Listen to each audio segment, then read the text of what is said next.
Pada suatu malam yang sepi di Markham, Ontario, Kanada, polisi menerima laporan perampokan dan penyerangan bersenjata di rumah keluarga Pan yang merupakan pengungsi etnis Tionghoa Vietnam yang menetap di Kanada.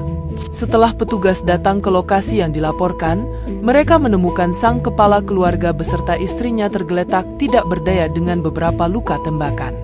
Putrinya ditemukan tanpa luka apapun, tetapi kedua tangannya terikat di pegangan tangga. Dia merupakan orang yang telah menelpon polisi dan menjadi satu-satunya saksi dalam kejadian ini. Namun kisah ini telah menggemparkan publik dengan plot yang tidak terduga, mengungkap sisi gelap yang tersembunyi dalam kisah keluarga Pan.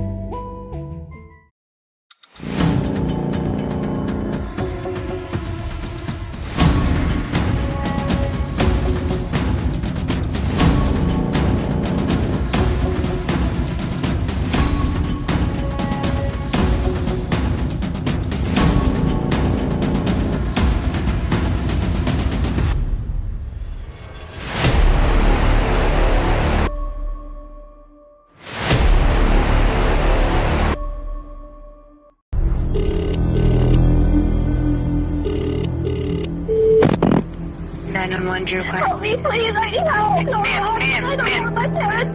Ma'am, calm down. What's going on? Some people broke into our house and tried to show us all his money. And I could hear my parents yelling downstairs. Okay, Please send help. ma'am. Where are you? Avenue. Avenue Road? Can you spell the street name for me, please? Dad? They're calling my Ma'am. Hello? I'm okay. I'm okay. You know what? Just stay there, okay? Jennifer?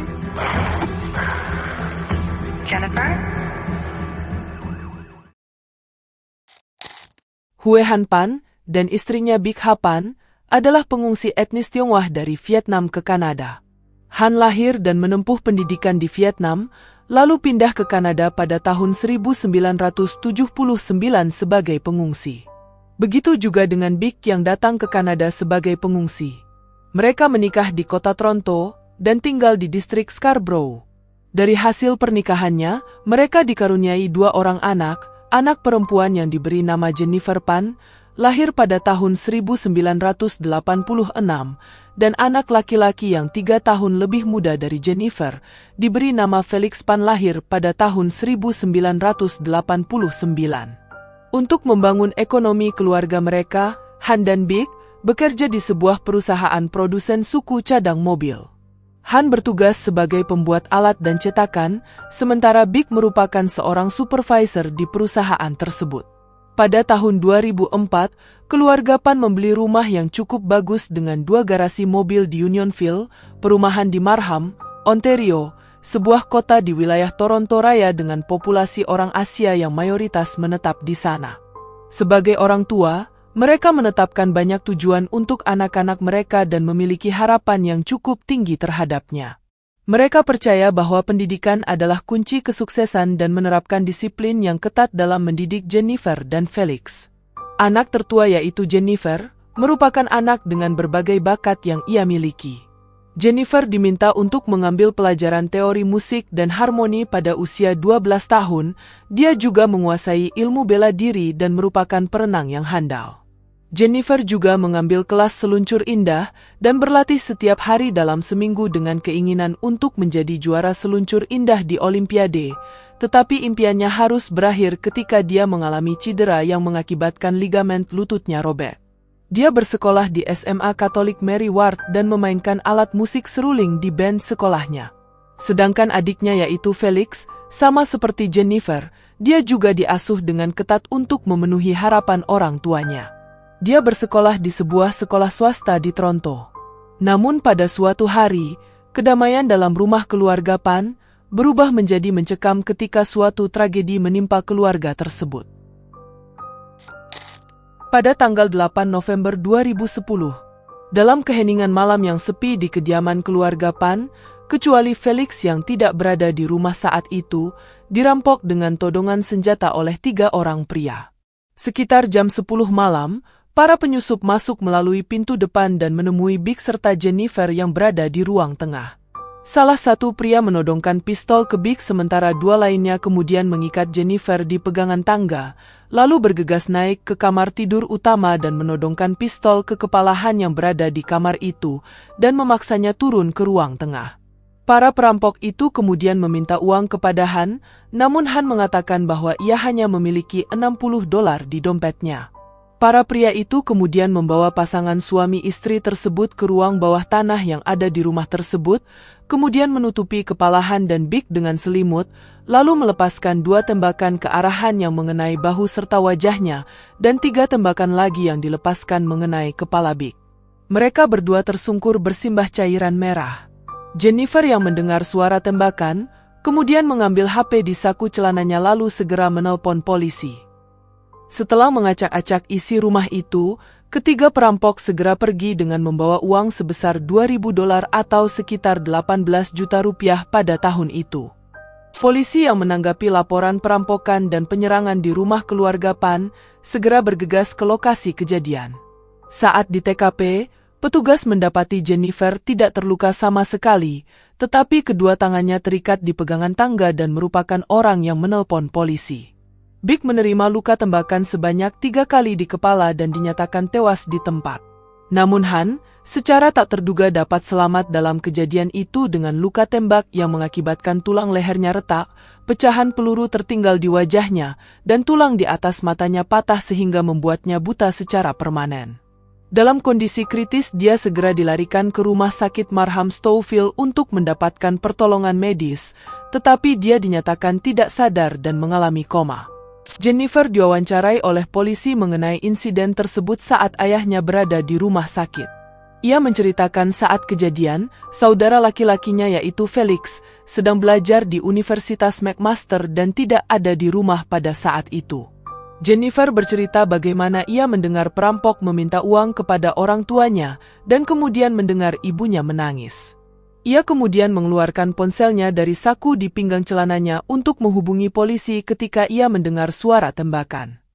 Namun 12 hari setelah penyerangan itu, Jennifer yang berstatus korban ditetapkan menjadi tersangka dan ditangkap atas tuduhan percobaan pengeksekusian dan penghilangan nyawa ibunya.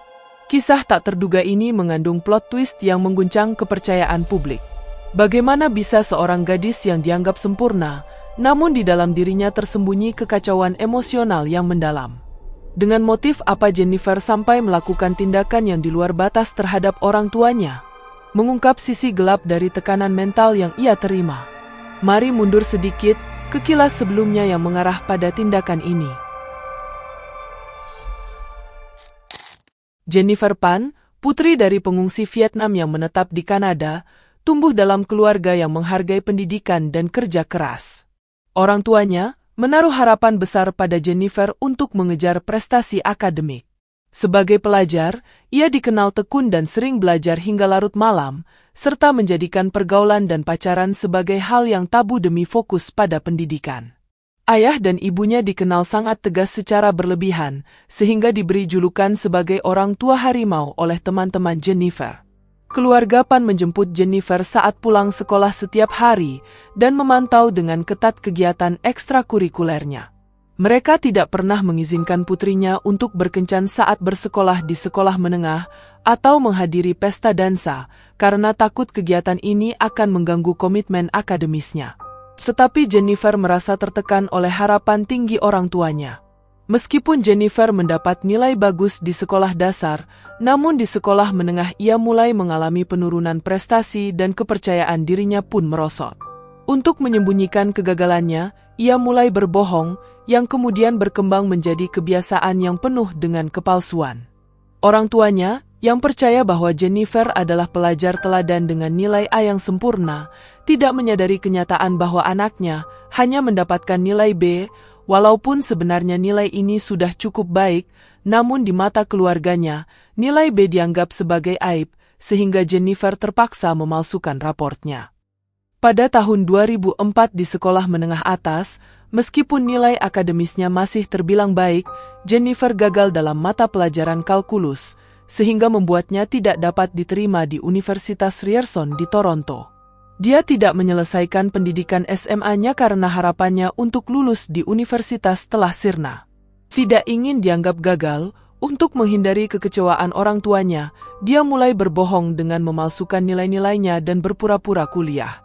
Jennifer berbohong tentang belajar sains di Universitas Ryerson dan setiap pagi berpamitan pergi kuliah, namun sebenarnya ia menghabiskan sebagian waktunya di perpustakaan dan sebagian waktunya digunakan untuk mengajar piano secara privat, serta bekerja di sebuah restoran untuk mendapatkan uang agar bisa mempertahankan sandiwara itu. Selama 2 tahun Jennifer melakukan hal tersebut untuk menipu orang tuanya. Orang tuanya percaya ia berada di universitas, dan selama itu Jennifer tidak diizinkan untuk menghadiri pesta apapun, tidak pernah pergi ke klub, minum alkohol, maupun mengunjungi rumah teman atau pergi berlibur tanpa keluarganya. Jennifer dan teman-temannya menganggap pola asuh ini sangat membatasi dan menindas. Pada tahun 2006, Jennifer kembali berbohong dengan memberitahu orang tuanya bahwa ia telah memenangkan beasiswa, serta menerima tawaran ke program farmakologi atau ilmu tentang obat-obatan di Universitas Toronto. Dia sampai membeli buku bekas dan menonton video tentang farmakologi untuk membuat buku catatan yang penuh dengan catatan-catatan kelas agar bisa menunjukkan kepada orang tuanya. Jennifer juga meminta izin dari orang tuanya untuk tinggal di dekat kampus dengan seorang teman, tetapi yang sebenarnya teman yang ia maksud itu adalah Daniel Wong, keturunan campuran Tionghoa Filipina, yang merupakan pacar Jennifer sejak SMA. Wong berpacaran dengan Jennifer dan merahasiakan hubungannya itu kepada orang tua Jennifer. Dia dikenal sebagai pengedar barang haram di wilayah itu dan juga merupakan orang yang telah membantu Jennifer untuk memalsukan nilai raportnya untuk menipu orang tuanya. Tahun 2008, ketika waktu wisuda semakin dekat, Jennifer kembali berbohong kepada ayah dan ibunya dengan mengatakan undangan bagi orang tua sangat terbatas. Namun, kebohongan ini tidak berlangsung lama dan mulai terbongkar. Saat masih berpura-pura kuliah, Jennifer memberitahu orang tuanya bahwa dia mulai bekerja sebagai relawan di rumah sakit for sick children.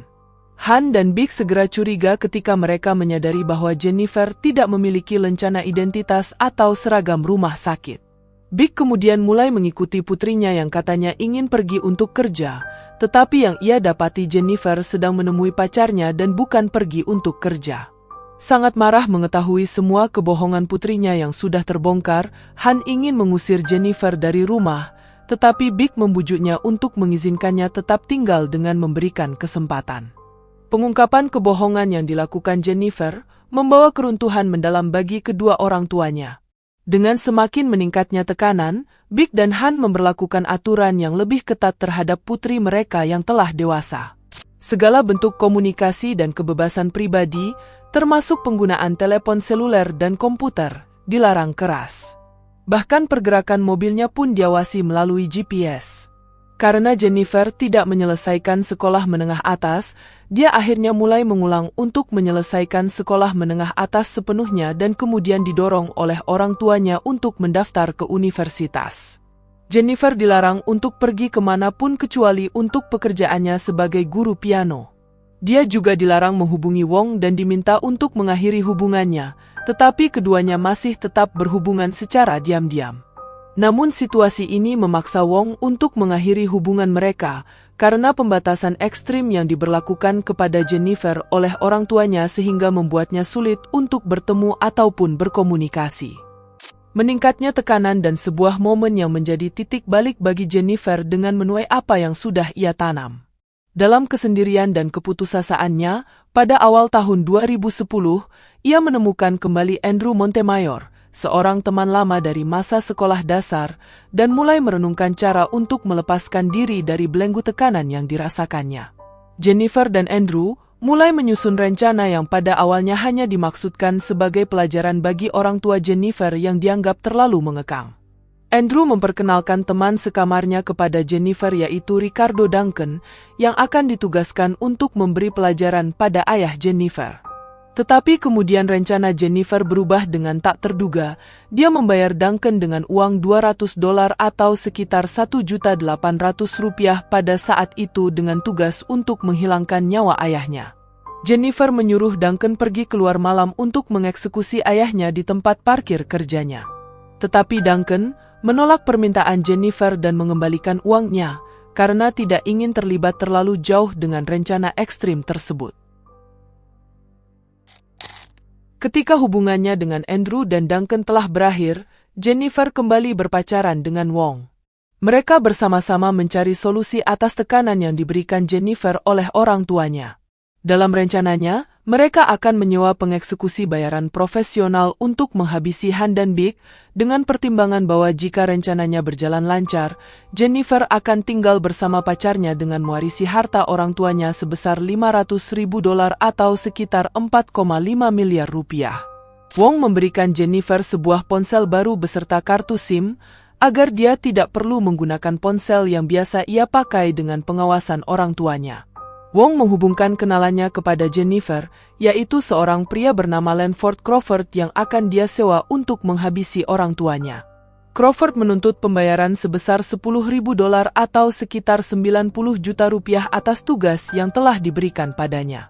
Crawford lalu menghubungi temannya, Eric Carty dan David Milvaganam, untuk membantunya melakukan tugas pengeksekusian tersebut.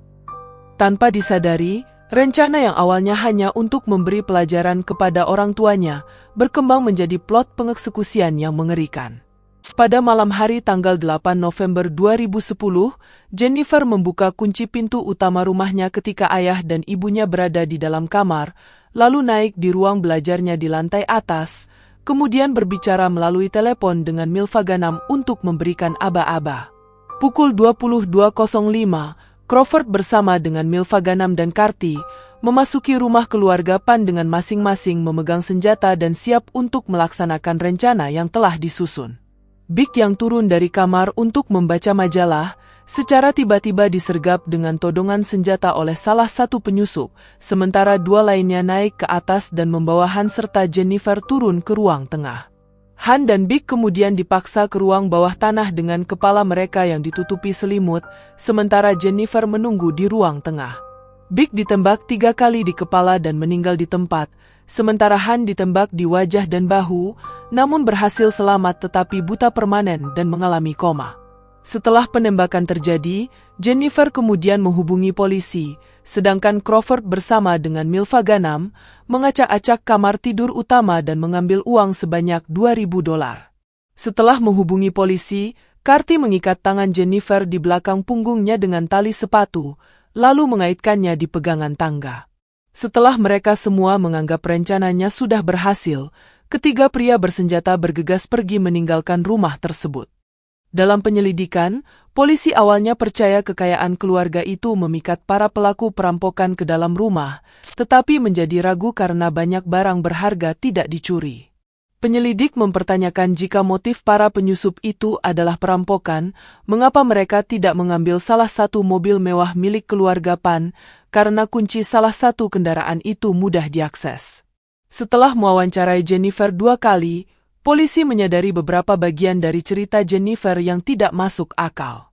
Jennifer mengatakan kepada penyidik bahwa ia diikat dengan tangan di belakang punggungnya, lalu dikaitkan di pegangan tangga, yang membuat mereka mempertanyakan bagaimana ia dapat mengakses dan menggunakan ponselnya untuk menelpon polisi, jika ponsel tersebut ada di saku pinggang celananya.